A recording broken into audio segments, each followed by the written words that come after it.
तो हेलो दोस्तों, welcome to my YouTube channel Global English Academy. दोस्तों, मैं सोनू सर आपके सामने दोबारा हाजिर हुआ हूँ एक नए पेपर सेट के साथ में। दोस्तों, जैसा कि हम जानते हैं, अग्निवीर एयरफोर्स के एग्ज़ाम आने वाले हैं और डेट बिल्कुल फिक्स हो गई है 22 मार्च। अब कुछ ही दिन रह गए हैं, ज़्यादा समय आप लोगों के पास में नहीं रह गया है। इस चीज़ को मैं ध्यान में रखते हुए आपके लिए मैं पर डे एक पेपर सेट लेकर आ रहा हूँ, जो रोज़ाना रात को 9 बजे अपलोड कर दिया जाता है यूट्यूब चैनल पर। और जहाँ तक मेरी समझ है, जहाँ तक मैं जानता हूँ, अभी तक यूट्यूब के ऊपर किसी टीचर ने इतना बड़ा सीरीज़ नहीं डाला है पेपर सेट का फ्री ऑफ कॉस्ट, जो सीरीज़ मेरी चल रही है, जहाँ तक मेरे को जानकारी है। अभी तक हम कितना पढ़ चुके हैं, सेट नंबर 1 से लेकर 18 तक ये हम पेपर सेट सॉल्व कर चुके हैं, जिसमें प्रीवियस ईयर क्वेश्चन पेपर हैं सारे के सारे। और आज टारगेट किया जा रहा है सेट नंबर 90। तो चलिए हम अपने वीडियो को शुरू करते हैं। अच्छा, सबसे पहले देखिए यहाँ पे इंडियन एयरफोर्स एक्स और वाई ग्रुप के इंग्लिश के सिलेबस के बारे में चर्चा कर लें, क्या क्या दिया है, कैसे कैसे। यहाँ पर पूरे के पूरे इंपॉर्टेंट पॉइंट्स हैं। 20 क्वेश्चन आएंगे, 20 मिनट मिलेंगे, और 7 से कम 10 आपका सेक्शनल कट ऑफ होना चाहिए। ये कभी कभी वेरी करता है, कभी कभी 10 से 12 भी हो सकता है ये। ठीक है। ग्रामर के 10 क्वेश्चन आने वाले हैं, वोकैब के 5 आएंगे और पैसेज के 5 क्वेश्चन आएंगे। सिलेबस यहाँ पे मैंने पूरा बना दिया है, किस चैप्टर में से कितने कितने क्वेश्चन आते हैं। प्लीज़ आप एक बार इसका स्क्रीनशॉट कर लीजिएगा और आराम से आप इसमें से देखकर उसी एवरेज के हिसाब से स्टडी करते रहेंगे। चलिए तो शुरू करते हैं। ये रहा हमारे पास में क्वेश्चन नंबर 1। एग्ज़ाम डेट हमारे पास में 16 जुलाई 2021 और शिफ्ट 2 है। Question 1, commute. अच्छा, कॉम्यूट का मतलब क्या होता है? किसी चीज़ को क्या करना होता है? अदला बदली करना। क्या होता है? किसी चीज़ को बदलना। ठीक है, अदला बदली करना किसी चीज़ की, अदला बदली। ठीक है। और इंक्रीज का मतलब क्या होता है? किसी चीज़ को बढ़ा देना। ठीक है, किसी चीज़ को प्लस करना, जोड़ना, बढ़ाना। एक्सचेंज का मतलब क्या होता है? अदला बदली। तो यही इसका आंसर है, ऑप्शन नंबर बी। क्लियर। अब होल्ड का मतलब क्या होता है? बनाए रखना, किसी जगह पे बने रहना, किसी स्थिति में बने रहना, यानी कि remain. Option number B will be our final answer. Let's see question number 2। To किस तरीके से काम कर रहा है? Mister Shreya lives adjacent dash to children park in the Hooghly. देखिए, एक पार्क है, पार्क के पास में कौन रहते हैं? मिस्टर मिस्टर शेयर्स रहते हैं। अब ध्यान रखना है, ये जो क्वेश्चन है बेटा फिक्स्ड प्रपोजिशन में से आया है, और प्रपोजिशन में याद रखेंगे एडजस्टेंट के साथ में हमेशा टी और टू लगता है, और इसका मतलब होता है पास में होना, नियर होना। ठीक है। क्वेश्चन नंबर 3 की तरफ आइए। थर्ड वाले में जो क्वेश्चन दिया गया है बेटा, वो डायरेक्ट इनडायरेक्ट नरेशन से है। एक क्वेश्चन आता है डायरेक्ट इनडायरेक्ट स्पीच का। क्वेश्चन कैसे सॉल्व करेंगे? देखिए, Palak said said said, inverted comma की जगह दैट दैट दैट दैट। अब ये जो आई है, आई बदलता है बेटा सब्जेक्ट से। पलक लड़का है कि लड़की है? पलक एक लड़की है, इसलिए हम शी का यूज़ करेंगे। यहाँ पे आई आ रहा है, इसको कैंसिल करिए। आई आ रहा है, इसको कैंसिल। यहाँ पे शी आ रहा है, यहाँ पे शी आ रहा है। अब थोड़ा सा और चेक करना है हमको। यहाँ पे सा आ रही है, सा जो कि कौन सी फॉर्म है? वर्ब की बेटा सेकंड फॉर्म है। तो ध्यान रखिए, जब आप डायरेक्ट से इनडायरेक्ट में जाते हैं तो वर्ब की सेकंड फॉर्म किस में बदलती है? हैड प्लस V3 में।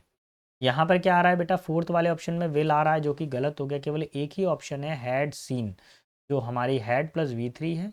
इसलिए फाइनल आंसर हो जाएगा ऑप्शन नंबर ए। अगले क्वेश्चन पर आइए। My daughter rights very humorous poem. मेरी पुत्री एक बहुत ही मजाकिया कविता लिखती है। तो यहाँ पर जो क्वेश्चन है बेटा, उसका क्या बताना है? पैसिव फॉर्म बताना है, correct passive. Please pen and pencil लेकर बैठा करें और फॉर्मूले को ध्यान से देखिए, ये फॉर्मूला कैसे बना हुआ। आपको ध्यान रखना है, एक्टिव वॉइस में सब्जेक्ट आता है, वर्ब की फर्स्ट फॉर्म या फिफ्थ फॉर्म आती है। पैसिव वॉइस बनाते समय पहले ऑब्जेक्ट आएगा, फर्स्ट फॉर्म बेटा कन्वर्ट हो जाती है इज एम आर में। ठीक है, फिर देन थर्ड फॉर्म आ जाएगी।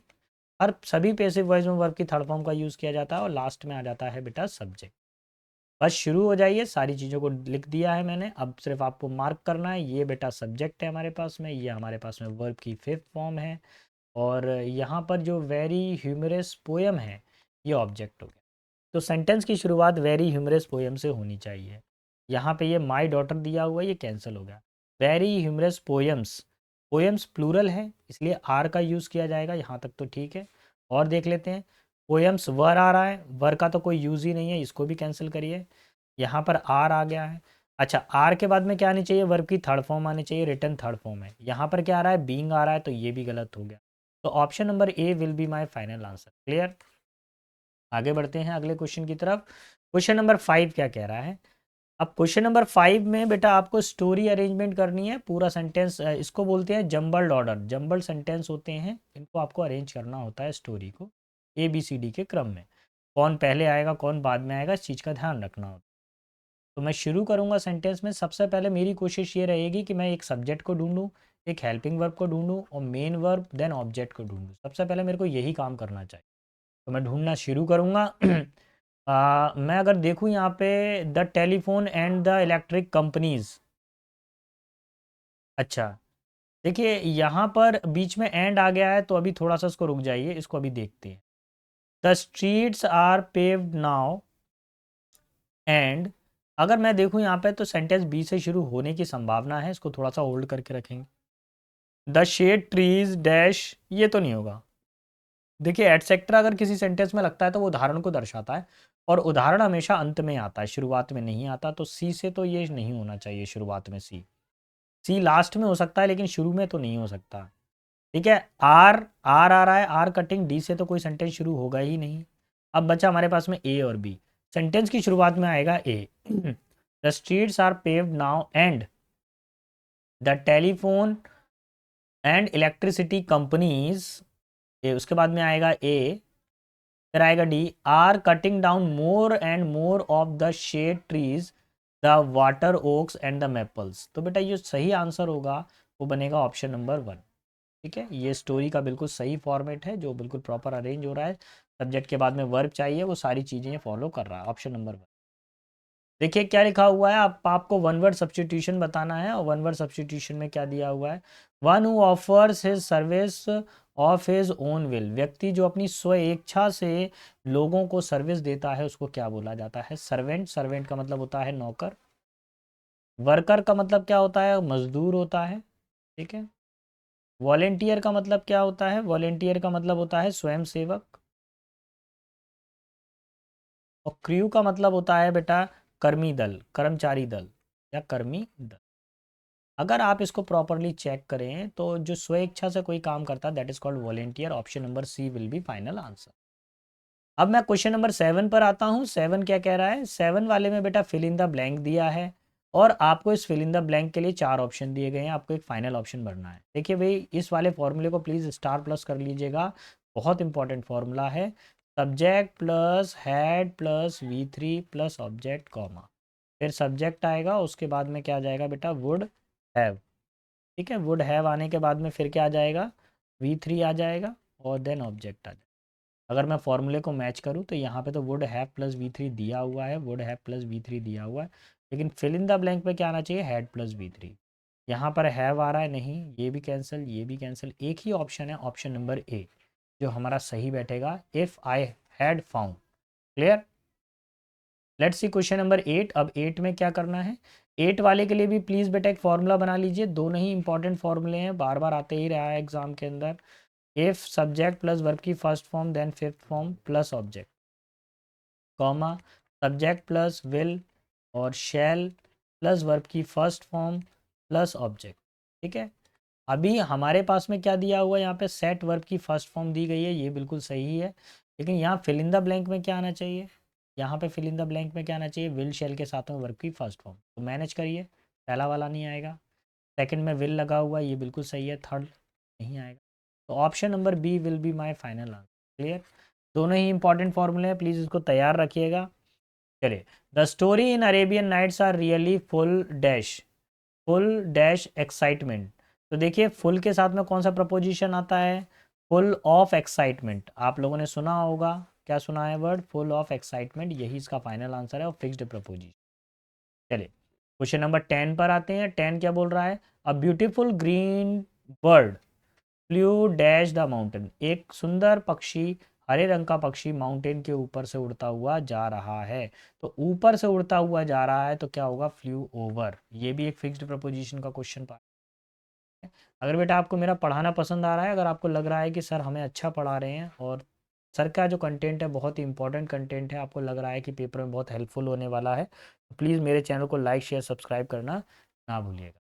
देखिए मेरी कोशिश ये है कि मैं कम समय में आपको ज़्यादा से ज़्यादा कंटेंट दे सकूँ, बस मुझे 5 मिनट और दीजिए, ये आपका पेपर कंप्लीट होता है। देखिए अब आ गया है पैसेज का टर्न।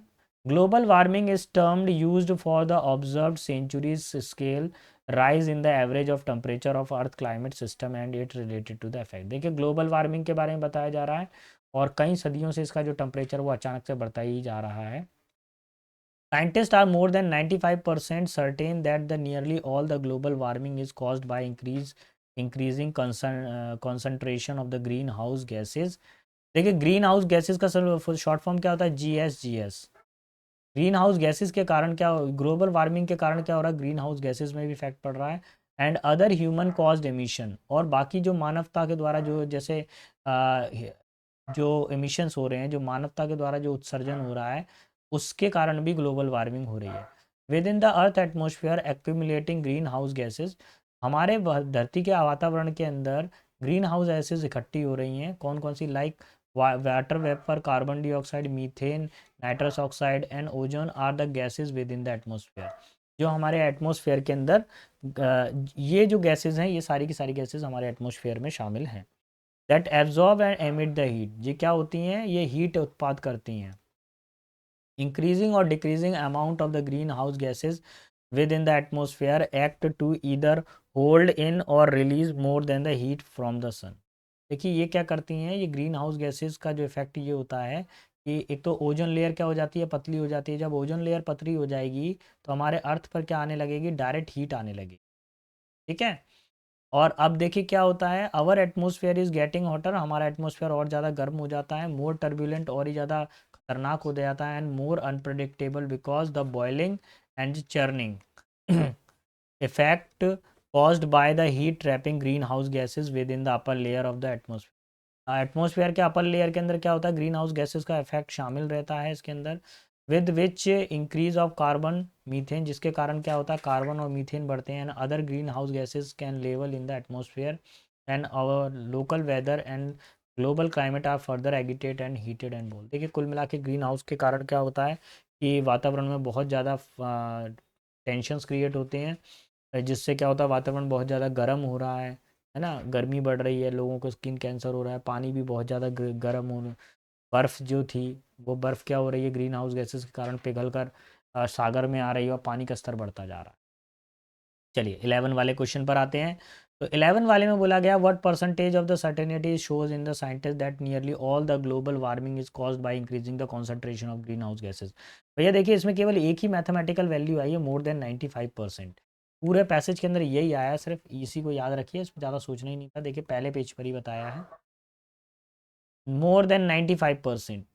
ये तो कॉपी पेस्ट वाला क्वेश्चन आ गया। Certain that all global warming is caused by the increasing concentration of green house gases. अब थोड़ा सा और देखेंगे।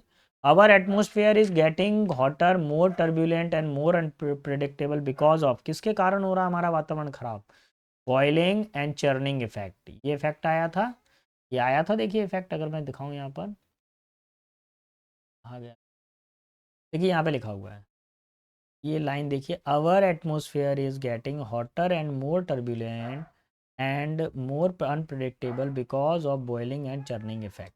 ठीक है, ये हमारा आंसर हो गया है। अगले क्वेश्चन पर आइए, ये आंसर हमने कौन सा टिक किया, ऑप्शन नंबर। नेक्स्ट क्वेश्चन पर आइए, क्वेश्चन नंबर 13 पर।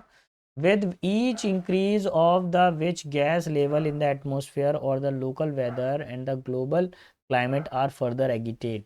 तो भैया किसके कारण हमारा मौसम बहुत ज़्यादा ख़राब हो रहा है, किस किस गैस के कारण, कार्बन के कारण, मीथेन के कारण and other green house gases. ठीक है, so option number A will be our final answer.